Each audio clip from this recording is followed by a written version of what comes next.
What is poker floating and how does it work? Have you ever found yourself in a tricky spot during a poker game, wondering how to take control of the pot? One strategy that can help you is called floating. So, what exactly is poker floating and how does it work? Let's break it down. Poker floating is a post-flop strategy where you call an opponent's bet on the flop with a weak or marginal hand. The idea is not to win the pot immediately but to take control later, usually on the turn. You might plan to bluff or hope to improve your hand by then. The goal is to exploit players who make continuation bets on the flop but give up easily if faced with resistance. Floating works well because many players bet on the flop regardless of their hand strength. They hope to push you out of the pot. By calling their bet with a weak hand, you can signal strength.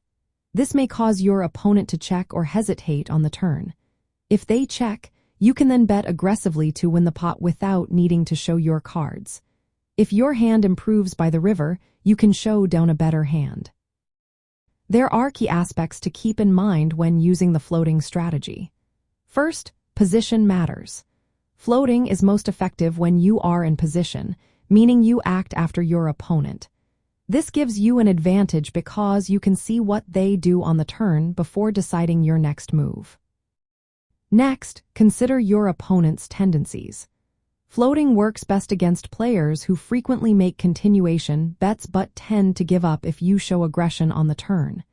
If your opponent is very sticky and calls down bets regardless of their hand strength, floating may not be as effective. Hand selection is also important.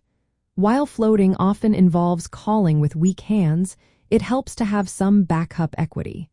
This means having draws or the potential to improve your hand. If your bluff fails, you still want a chance to win at showdown.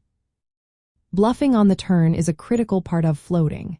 After you float the flop and your opponent checks the turn, you can make a bet to representing strength. This is known as a classic float bluff.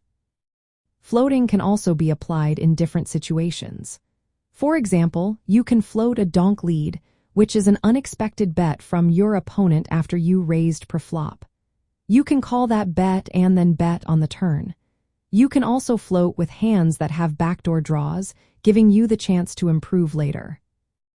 In practice, floating adds a tactical layer to your post-flop play.